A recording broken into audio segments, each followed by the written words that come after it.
Foi só isso mesmo? Acreditamos que essa é a única pergunta relevante com o fim da ofensiva de verão da Rússia em 2025, lançada com pompa em maio, quando a Ucrânia estava no seu ponto mais fraco. Desde 2022, esperava-se que a ofensiva avançasse muito contra um adversário com grave escassez de pessoal. Putin declarou, antes de tudo começar, há razões para acreditar que podemos acabar com as forças armadas da Ucrânia. Bem, 5 meses depois, isso ainda não aconteceu. O exército de Kiev continua de pé e conseguiu conter o avanço russo. Apesar de avanços das forças de Moscou, que podem ainda tomar Pokrovsk, eles foram limitados e custaram caro. Estimativas conservadoras sugerem que mais de 60 mil soldados russos foram mortos em combate até agora este ano, com estimativas mais altas chegando a quase 90 mil. Em troca, a Rússia obteve 0,4% do território da Ucrânia. Isso levanta a questão: por que as forças de Putin não estão indo melhor? Não dizemos isso levianamente. A Ucrânia, no outono de 2025, enfrenta dificuldades. Falta tropas, perdeu boa parte da vantagem em drones e teve a rede elétrica devastada por ataques aéreos. Diante de um adversário tão enfraquecido, a Rússia deveria ter desempenho bem superior. Por que isso não acontece?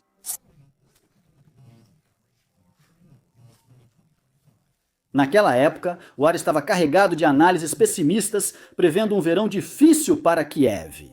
Os ucranianos haviam sido expulsos de Kursk. Vladimir Zelensky foi humilhado na Casa Branca por Donald Trump e Joton Duvance. Após uma campanha de recrutamento acima do esperado, a Rússia reunia suas forças. Enquanto o principal objetivo do Kremlin parecia ser tomar o restante de Donetsk, no leste, havia rumores de que a capital regional do norte, Sumy, poderia cair para as forças de Moscou, de um novo ataque a Kharkiv e de um possível avanço no sul. Em resumo, a Ucrânia parecia estar completamente ferrada. Não a ponto de as tropas russas marcharem até Kiev, mas suficiente para analistas sérios acharem que a Ucrânia pode terminar o verão negociando em posição enfraquecida.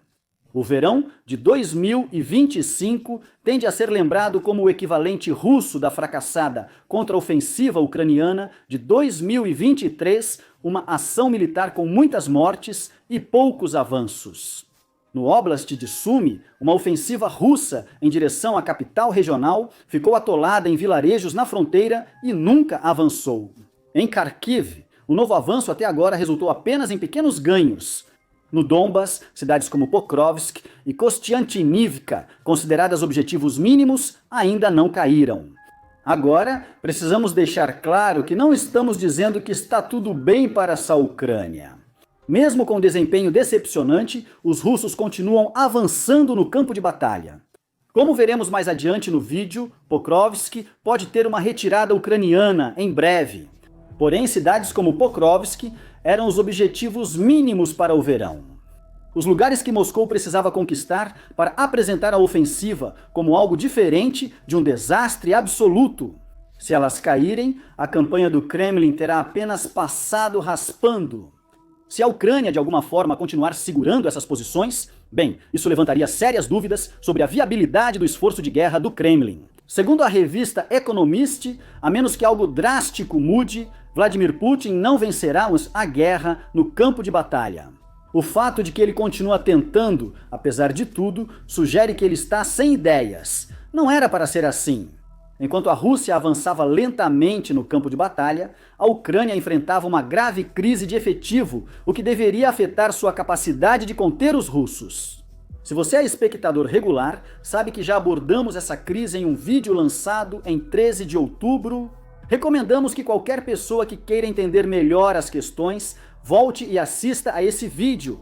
Mas, resumidamente, os esforços de recrutamento e mobilização da Ucrânia ficaram aquém, enquanto a impopularidade do alistamento obrigatório fez com que o Estado fizesse muito pouco esforço para trazer de volta muitos dos dezenas de milhares que desertam. Juntos, esses fatores causaram problemas reais. O professor de estudos de guerra do King's College de Londres, Lawrence Friedman, estimou que a Ucrânia tem uma deficiência de cerca de 100 mil soldados.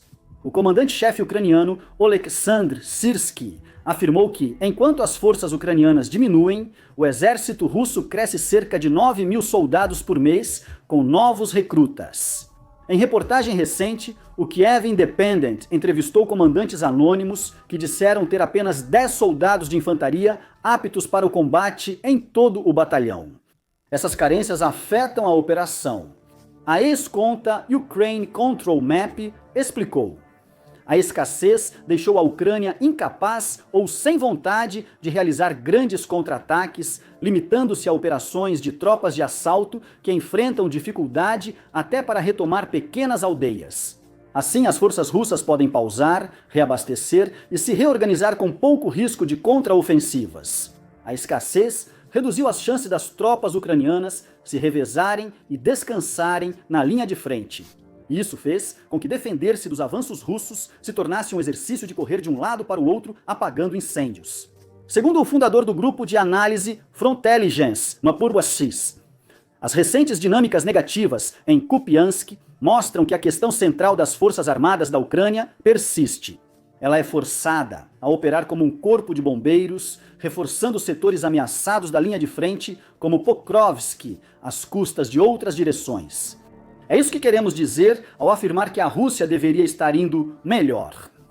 Quando analistas disseram que o verão de 2025 seria difícil para Kiev, não estavam só tentando irritar pessoas no Twitter com bandeiras da Ucrânia na bio. Eles estavam honestamente relatando as prováveis consequências negativas das enormes vantagens de mão de obra da Rússia. Mas, em vez dessa vantagem de mão de obra gerar grandes ganhos no campo de batalha, parece que resultou em grande parte em decepção. Vamos analisar Pokrovsk, uma das áreas urbanas mais ameaçadas ainda, sob controle da Ucrânia. Depois de terem infiltrado a cidade pela primeira vez em junho, as forças russas estão, no momento em que escrevo, nesta quarta-feira, tentando romper uma consolidação, algo que poderia muito bem expulsar os defensores ucranianos. Para citar o analista Clément Molin, no momento, elementos russos estão presentes em quase toda a cidade de Pokrovsk, ao redor da estação ferroviária, das fábricas no noroeste e no sul da cidade. Isso significa que a cidade caiu? Não.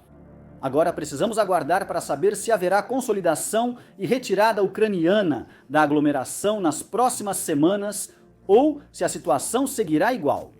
Veja, embora isso seja ruim para Kiev, é preciso dizer que a Rússia está perto de tomar Pokrovsk desde meados de 2024. Isso mostra que, mesmo que a cidade seja tomada, foram mais de um ano de combates intensos e grandes baixas russas. E embora Pokrovsk seja um alvo de verdadeiro valor estratégico, não é um fim em si mesmo. Veja como a Reuters descreveu o que aconteceu depois. Capturar Pokrovsk, chamada de porta de entrada para Donetsk pela mídia russa, e Kostiantynivka, ao nordeste, que as forças russas também tentam cercar, daria a Moscou base para avançar ao norte em direção às maiores cidades ucranianas, em Donetsk, Kramatorsk e Sloviansk. Fim da citação. Embora a queda de Pokrovsk seja um grande problema para a Ucrânia, isso não representaria o fim da guerra, nem da batalha pelo Donbass. Na verdade, seria um passo em direção a uma luta muito maior por outras cidades, mais bem defendidas. Isso é um problema para a Rússia, pois as baixas extremas deste verão não compensarão as conquistas, mesmo que consigam tomar Pokrovsk e Kupiansk nas próximas semanas. Como Timofey Milovanov, presidente da Escola de Economia de Kiev, disse sobre a atual batalha por Kostiantynivka, abre aspas, após meses de ataques, as tropas russas ganharam metros, não cidades, deixando milhares de seus soldados mortos em campos abertos. Toda a nossa análise depende do número exato de baixas que Moscou sofreu este ano. E claro, ninguém no Kremlin diz: tive uma ideia. Vamos ligar para aquele cara Simon do Warfronts e passar para ele nossos números confidenciais de baixas. Isso gerou muita ilusão em alguns espaços online, onde a ausência de dados confiáveis sobre baixas russas permitiu que admiradores de Vladimir Putin criassem teorias para afirmar que só um soldado russo morreu, e isso após derrotar milhões de ucranianos. Mas a falta de números concretos vindos de Moscou não significa que não temos como medir as mortes de tropas russas em 2025. E as estimativas que analistas sérios estão usando vão desde nada bom para o Kremlin até quase catastrófico. Vamos começar com o número mais polêmico divulgado nas últimas semanas. De um documento vazado no Telegram do grupo ucraniano Eu Quero Viver, são listadas supostas perdas oficiais russas nos primeiros 8 meses de 2025. 86.744 soldados mortos em combate. Para reforçar, são mortos em combate não todas as baixas, que incluem feridos, desaparecidos e capturados. Para se ter noção desse número, os arquivos nacionais registram que os Estados Unidos da América tiveram menos de 41 mil mortos em combate em toda a guerra do Vietnã. Se esse vazamento for verdadeiro, isso significaria que a Rússia perdeu mais do que o dobro desse número em 8 meses. Você deve ter notado que a frase, se esse vazamento for verdadeiro, tinha um peso heróico. Alguns analistas de destaque duvidam da autenticidade do documento. Embora Eu Quero Viver já tenha divulgado listas reais de mortos de unidades russas antes, há razões para duvidar desta última. O principal a contestar esses números é o veículo russo independente Mediazona. A Mediazona colabora nas principais contagens independentes de baixas russas. A lista nominal com a British Broadcasting Corporation e a contagem de inventários com a Medusa. Então, a opinião deles realmente tem peso. Eles acreditam que houve anomalias estatísticas na lista, como números no documento terminando em 5 e 0 mais frequentemente do que o esperado. A equipe de estatísticas da Mediazona destacou seu próprio levantamento de inventários, que indicaria menos mortes. Não dá para explicar tudo agora. Para detalhes, veja no site da Mediazona. A ideia principal é que ele analisa estatisticamente registros de heranças russas para estimar possíveis baixas na guerra. Essa abordagem é limitada, principalmente porque dados confiáveis demoram meses para ficar disponíveis.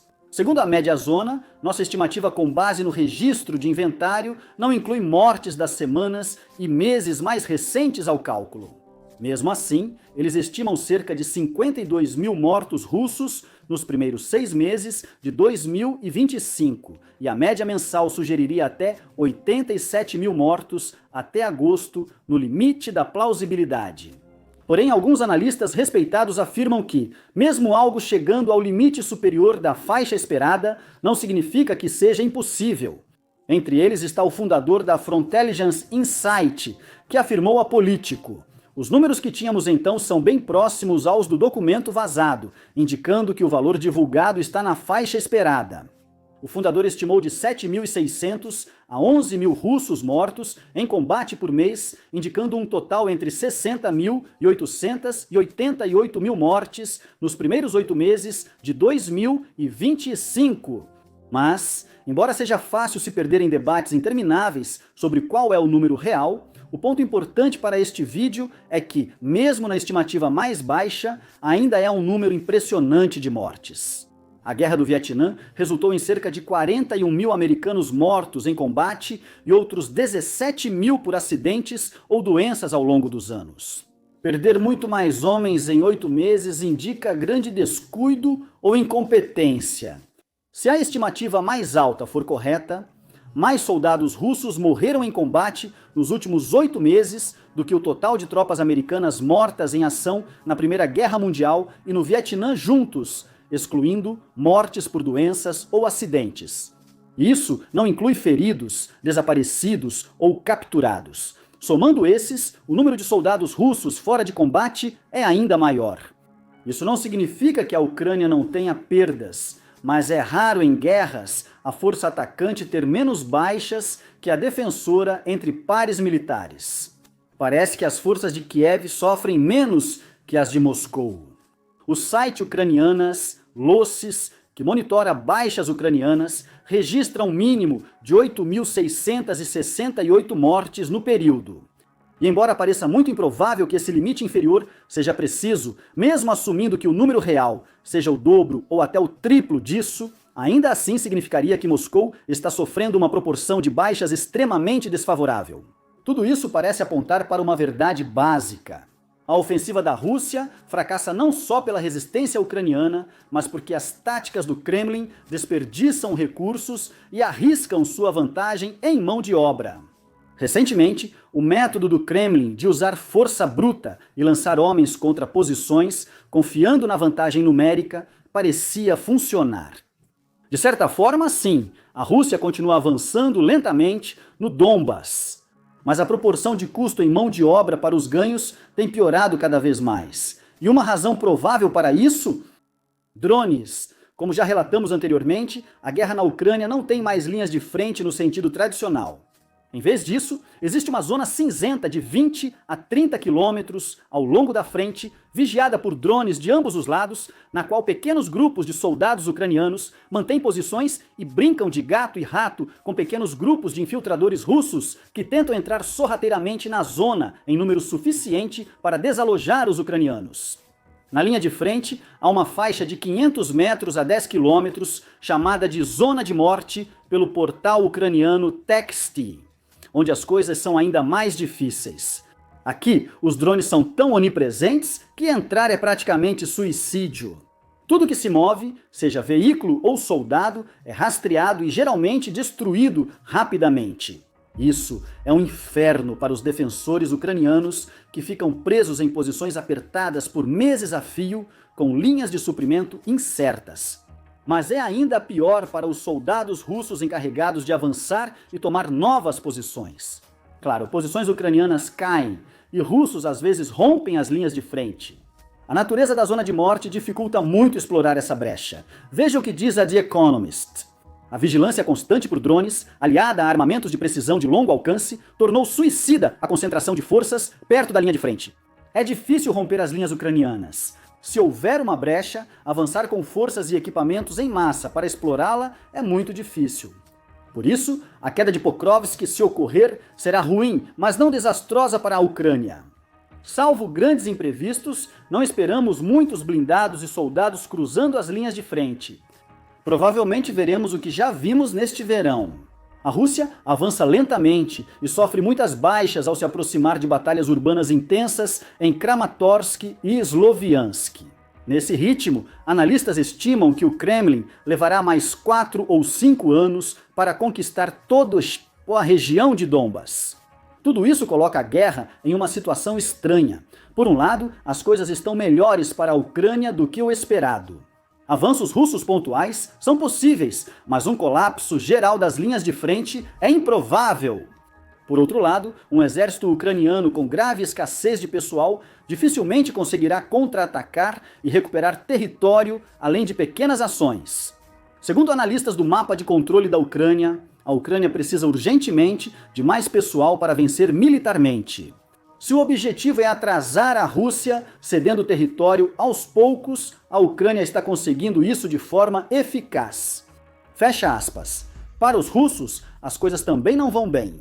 Por um lado, as forças de Moscou estão sofrendo enormes baixas, mas por outro, o recrutamento ainda parece suficiente para manter a guerra em andamento.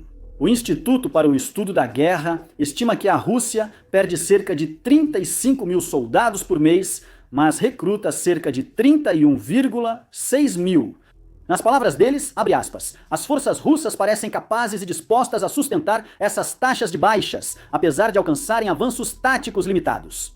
Fecha aspas. Tudo isso levanta uma questão importante. O que acontece agora? Relatórios recentes de comunicações russas indicam que muitos no exército e na elite veem a guerra como um impasse estratégico, restando apenas consolidar os ganhos já alcançados. Mas como Putin insiste que suas forças sigam lutando, isso dificilmente ocorrerá, tão improvável quanto um golpe ou tentativa das elites de tirá-lo. A sensação geral parece ser apenas continuar marchando obedientemente e esperar que o louco no Kremlin eventualmente perceba que não pode continuar assim e jogue a toalha. Um ex-analista, Rob Lee, disse: acho que a Rússia está perto de um ponto de inflexão nos próximos meses sobre continuar ou não a guerra. Para tomar toda a região da região de Donetsk, de valor estratégico duvidoso para a Rússia, Moscou pode ter que mobilizar novamente. Se Moscou decidir continuar a guerra até 2026, estará demonstrando que está disposta a aceitar riscos crescentes de danos duradouros por ganhos estratégicos questionáveis. Tudo isso nos leva a uma conclusão insatisfatória, não é mesmo? Embora a ofensiva de verão de 2025 possa ter ficado muito aquém das expectativas de Moscou, isso não significa que a guerra vai acabar. Salvo algum grande imprevisto, as condições estão estabelecidas para que as coisas continuem dessa maneira por algum tempo. A força do Kremlin está avançando lentamente, conquistando campos e vilarejos ao custo de centenas de milhares de vidas russas. Voltando à nossa pergunta original, pode ser que, no fim das contas, não importe porque as forças russas estão tendo um desempenho abaixo do esperado. Enquanto Putin permanecer no comando, e atualmente não há indicação de que ele vá sair, a guerra pode simplesmente continuar por pura inércia, a cada ano trazendo novos horrores, a cada ano trazendo mais mortes, a cada ano sendo mais um ano em que inúmeras famílias perdem seus filhos, seus pais, seus irmãos para satisfazer as fantasias imperiais de um só homem. É positivo saber que as forças da Rússia enfrentam dificuldades, mas enquanto conseguirem lutar e a Ucrânia sofrer com falta de efetivo, impedindo contra-ataques relevantes, a guerra pode se prolongar por tempo indefinido, com grande custo humano. Obrigado por assistir.